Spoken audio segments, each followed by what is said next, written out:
Hello again, everyone. This is John Arns with the Business Freedom Formula. Today, we have the pleasure of a guest, John Reynolds. John is a marketing guy. Am I saying that correctly? Is that what you Marketing were? sales, yes. Yep. You're in sales. Okay. So, John, we're going to let you take over. But before we get started, I want to know one thing. Are you working on anything in your business that's really exciting right now?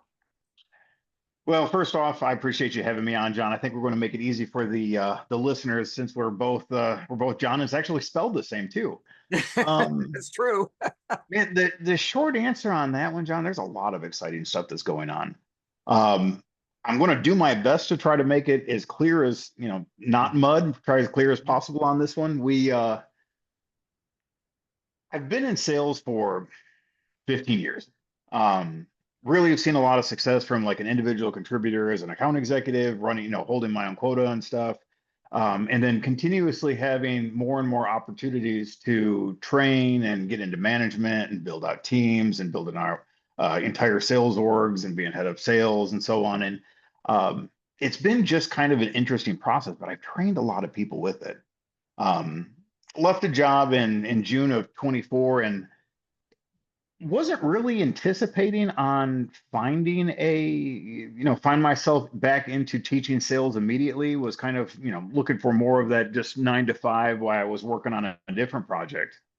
But I kept on finding myself like missing this opportunity. I ended up kind of falling into a consulting gig of where I was actually working with multiple investment banks that were looking into middleware, not only from,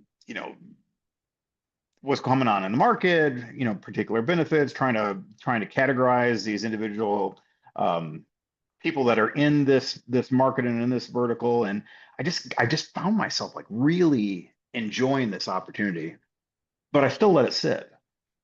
Been working on a different project. I'm not going to go too far into that particular business. It's something that's going to be launching um, hopefully Q1 of next year.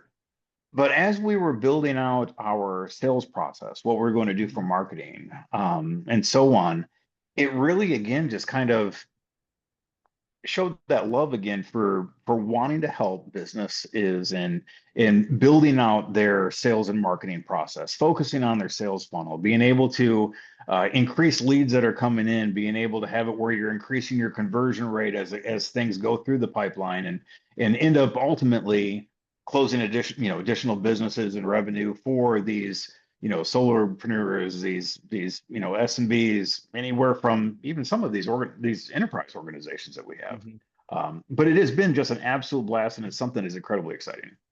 Well, that's good. Well, it sounds like that's something that you totally enjoy doing because it seems like it it invigorates you to be involved in that kind of thing. It really, it really has been. It's been one of those of where it's interesting to see because you can't control the outputs.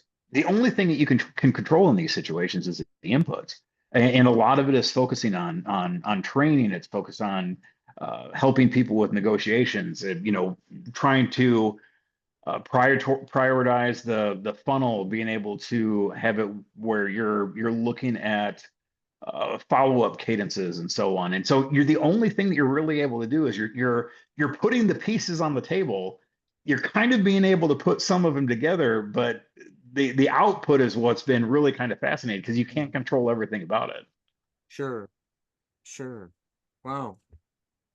Now, I know, it seems like everywhere you turn, you can't help but run into AI. So have you been looking at utilizing any of those tools in your lead generation or your conversion rates or building out your funnels or I've looked at a couple of them. It's been one of those of where they've made it to the consideration portion. Mhm, What I think AI is going to do is it's not going to replace anything when it's coming to the sales funnel. It mhm. might be able to optimize, but I still think you're going to have your account executives that are going to be carrying the vast majority of the water, getting this to where you have a marked closed won deal. Had a conversation with a startup company yesterday that what they've done is they've built an AI that is doing LinkedIn outreach. So that was pretty fascinating because what it was doing was it was, picking up your tenses and being able to analyze like the individual person's um, writing mannerisms and so on. And so it's then reaching out to leads that you have approved, trying to book appointments for your calendar. Um, that still is getting you partway there. It's not being able to finish the full sales cycle, but that's one of the AIs that I've been one of the AI platforms that I've been really kind of interested in. Some of the other ones from cold email outreach. That's been another one that's pretty fascinating that I've been currently using with my 9 to 5 is working on trying to optimize it. So instead of me sending out, let's just say 100, 200 emails a day, I'm able to optimize it using AI. I'm able to target who I'm looking for, and then it's able to just run with it and build leads out that really I have little involvement. But what it's doing is it's getting to the point of where I can take them to the next step of booking them on an account executive calendar. Hmm. So there are certain parts when it comes to AI that I think are currently really fascinating when you are trying to optimize your sales and marketing Hmm. pipeline. But it's one of those of where I don't focus too much on that because it's still getting back to the basics. Right. And to me, I look at a lot of these tools as doing the grunt work. You're right, exactly. Right. I mean, to do what you say what these guys are talking about doing with LinkedIn. I mean, you Yep, could do that yourself, but yep. you might get through, maybe if you're really focused and all, you might get through 20 profiles in a day. It probably gets through 20 profiles in 10 minutes. Right. And it could really go through that because we can't operate as fast as the machine does. But so, and you still get to then pick. So now you can look them over and you've got, so yeah, it does. I think it takes a lot of the grunt work out. And I think that's what a lot of people are looking for so they can focus on the more important part. You hit the nail on the head. It's one of those of where instead of having it where you're doing the individual task, you're now able to orchestrate the entire process of it. Hmm. And that's been, something I've been thinking that's been very interesting to try to focus on and try to enhance. But yeah, it's one of those of where I think it's going to just continuously get better and better. Like one of the projects, that one that's coming out in Q1 is going to not have an AI aspect to it itself, but what we're going to be, considering in that situation of where it's going to be a way of enhancing and increasing the outreach of AI. Hmm. But yes, it's one of those of where I think AI is going to be able to assist sales and marketing vastly, but at the same time, I still think you're going to have to be from a business owner or from an independent, contributor in these particular perspectives. You still have to continuously be looking at the basics and Hmm. optimizing everything that you can from lead generation, from conversion and close rate. Hmm. Yeah, because, and the bottom line is when you're selling certain kinds of services, it almost has to be face to face or at least on the phone. Right. It's not like going to somebody's website and buying socks or something. It's not the kind of things that you're selling, and probably not the kind of thing the majority of people listening to this podcast are going to be selling. They're selling services which are sometimes intangibles. Um, Well, it's kind of fascinating that you asked that because that just kind of sparked something in my mind.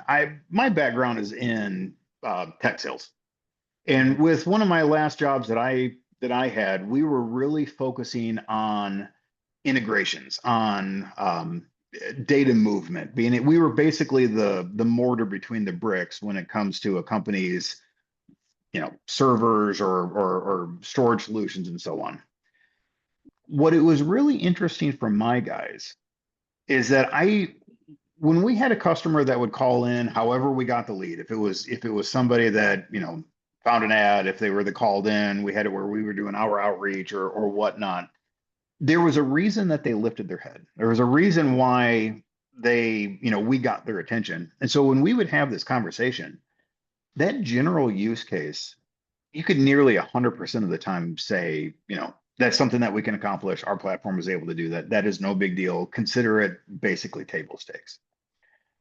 But what we focused on next was that here is this here's this single use case I have enough of where I can sell you something. But now is the opportunity of where, I can build this up. Here's where, the rubber hits the road of where we can actually build what these opportunities are within this pipeline. And what we would do is we would start focusing on like secondary use cases. We'd work on tertiary use cases. We would talk about ones that are going to be coming up in the future. We would be talking about ones that are kind of ad hoc that nobody was really anticipating, but the problem was always there. You just kind of had to uncover it and show them that this was a pain point. And because we were in tech sales, most of the time we were talking to somebody that was in the IT vertical of a company somewhere. Mhm. You're usually looking anywhere from if it was a departmental situation, you were probably talking to a manager or a director. If it was more organizational, again, it might be the director or it might be VP, CTO, and so on. Sure. But it allowed us to then have that conversation of like, here's the business need. This is what we're able to solve for you. But instead of having it where it then drives immediately to let's talk about price and let's negotiate, I wanted my account executives to know that platform inside and out. I wouldn't want them to be of like what most people would consider like a sales engineer kind of level. But Okay. I wanted them to be like, John, if you're my account executive, I want you to be able to answer that first question that a customer has. And I want you to also know the follow-up question, that secondary question. Mhm. And what that allowed these account executives to do is they could talk from the business need and then go and talk about the technical requirement. Sure. Sure. And what we saw that it did is, we might have been exhausting every single option that we could have when we were talking to these prospects. But as soon as we start talking about the technical side of it, this is how we would do this. This is what this would look like. This is how this would authenticate.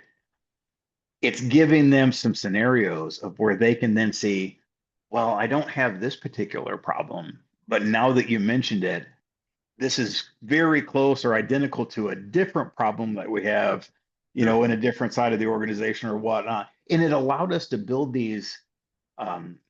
allowed us to build these sales opportunities immensely instead of having to where, you might be scraping and fighting for a low four-figure deal. We might be finding ourselves, in a five or a six-figure deal. And that was one of the fascinating things that we'd had with this particular company is that we were solving vast issues of when they might have came in with just, we're fixing bones when they might originally just came in with a paper cut. Right. And it was just a kind of a fascinating opportunity with that. What we also saw is this would you would build advocates within these companies. We might be talking to the decision maker, but more than likely, we're probably just talking to an influencer that is having this particular problem.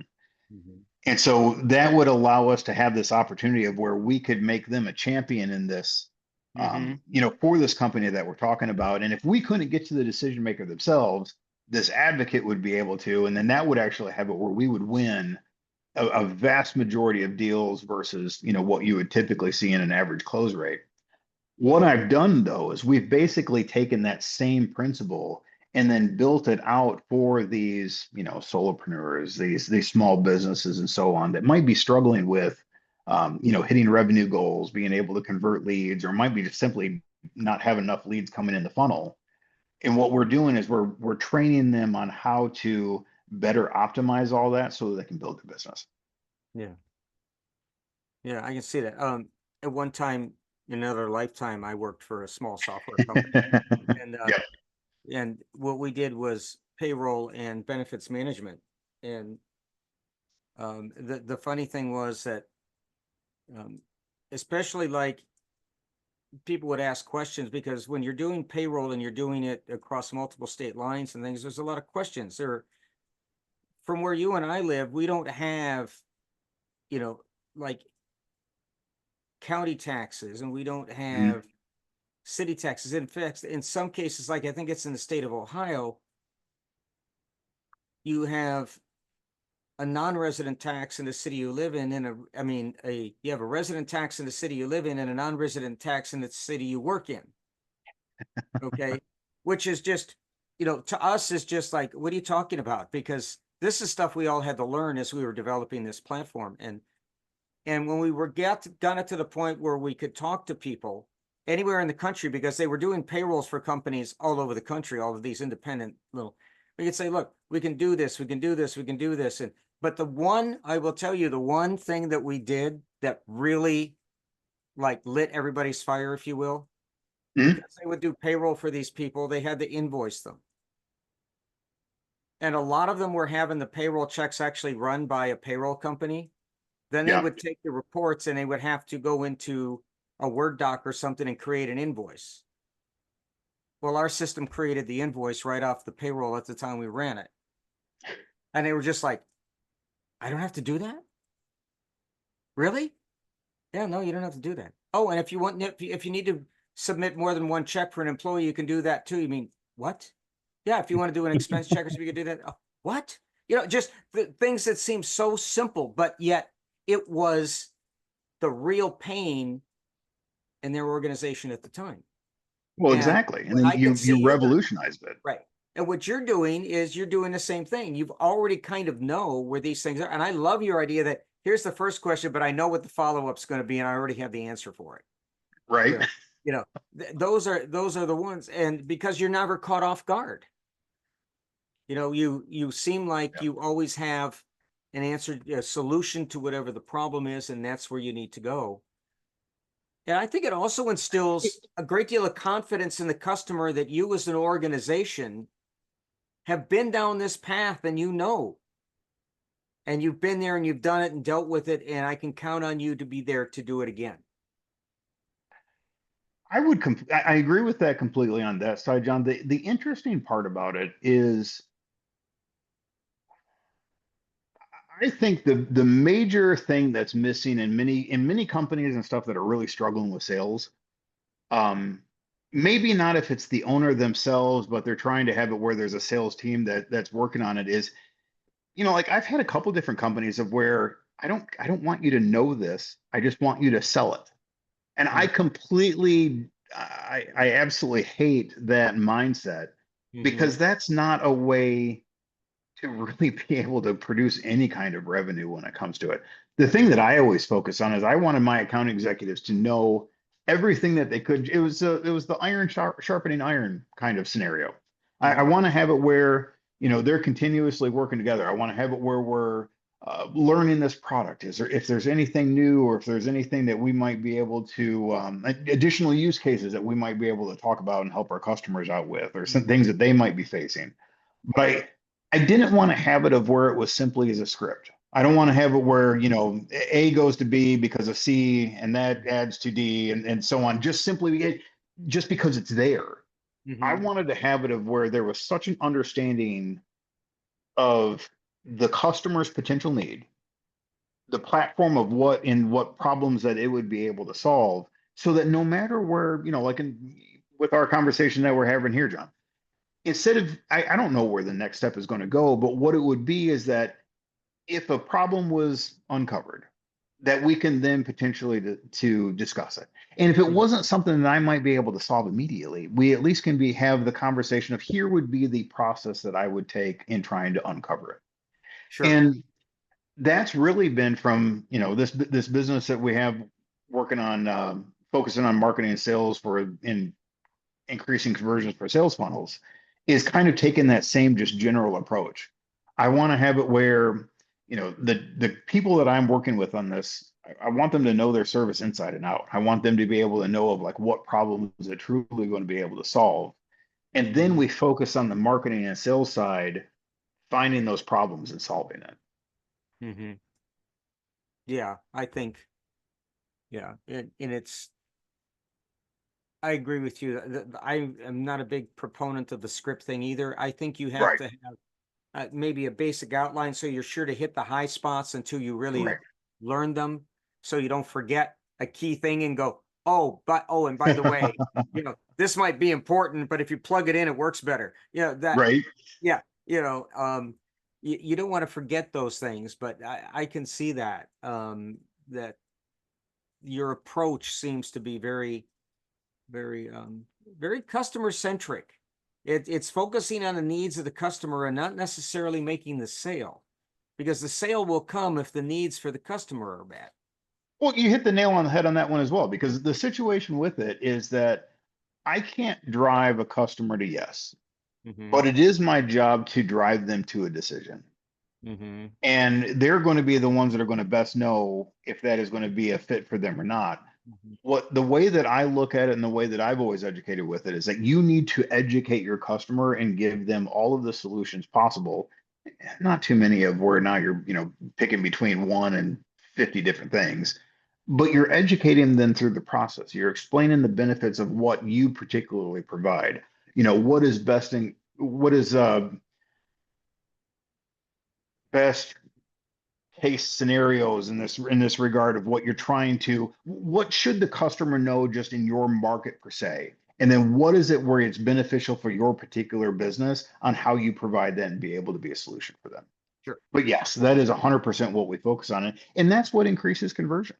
The industry average that I've worked in for the last 5 years, uh, when you're dealing with what is a stage three, so it is a accepted like sales opportunity. Um, Usually your close rates somewhere in the 23 to 26% of the stuff that you have coming in. What we were closing around was about 37%. So you being able to educate that customer, being able to help them make a wise decision, what we saw is it increased our overall close rate simply because we were able to not only have it where the customer was comparing apples to apples, we were outside of that at this point because customer A was only able to solve this one particular problem. It's the only thing that I came to them with. But company B was able to solve that particular problem, but they also found seven other things that I might be able to assist with. I'm going to look like a hero in my business. Mm-hmm. And because of having it where we empowered them and we really helped that influencer build um, where they were like a big advocate and a proponent for our business, that is where we really saw that. And again, I take that same kind of just general model and really focus it from this Mark Close One, helping smaller businesses do that exact same thing. It's been tried and true. It's been tested. We hired 30 something people in this particular department. Um, I had 7 account executives under me, and we closed a lot of business. It was one of those where we were swinging well above our weight class, and we're bringing in business from competition that was what probably you would consider that next echelon up. Hmm. Wow. Yeah. Yeah, that is really remarkable. So you work with, you've mentioned it a couple of times in the course of our conversation, but you also work with solopreneurs on helping them, individuals, to build their sales and marketing functions. Is that We correct? do. Yeah, exactly. And it's one of those of where we really kind of dive in to figure out kind of the same as what we've been talking about, fixing problems for these potential prospects that we had. It's the same idea from a solopreneur standpoint. What are they trying to accomplish? What is their business? Where in this sales funnel are they having problems? Is it one of those of where their sales funnel is shaped like a straw and like nothing is actually coming in? Are they being found on the internet? What is their marketing method? What is their marketing? Where are they actually getting leads from? So yes, we focus everything from kind of a top-down standpoint. Once we actually have leads coming in, now we need to focus on what is going to be. Uh, we got to increase that conversion rate. What kind of hangups are we finding with these customers? Is there any particular patterns that we are seeing? How can we increase follow-up of where we're not really letting any of these potential customers become stragglers or find other solutions? And it as we work through this funnel, we're getting them to where we can consider them, in the industry, marked closed one, of where they're actually a closed one opportunity with revenue in hand. Mm-hmm. Hmm. Interesting. Yeah. So, um, if a customer or somebody listening here wanted to contact you about your service or learn more about you, they could contact you at your website. Yes. Yeah. So if they go to markclose1.com, what I would suggest, let's set up a meeting. What I like to do first is we'll just have, an hour-long session, and we're going to review where the business sits from a sales funnel aspect.